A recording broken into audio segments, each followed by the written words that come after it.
Hey future scientists, we're going to have fun with this pumpkin today. First, my future scientist will draw the face, then I'll carve it out. And then my future scientist will come back to clean out the pumpkin seeds.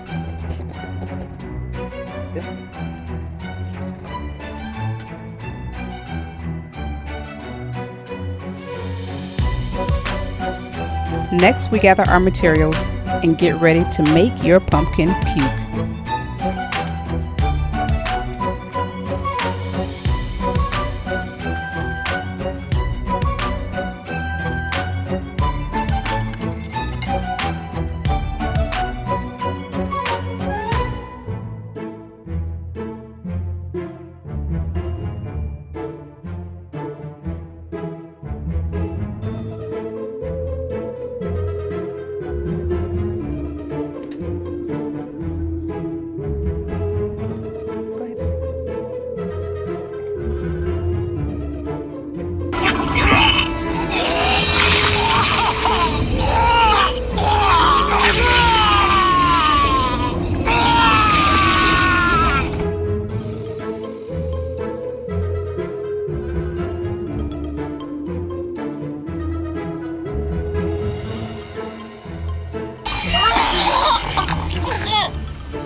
If you want to learn more about chemical reactions and how this chemical reaction works, check out this video.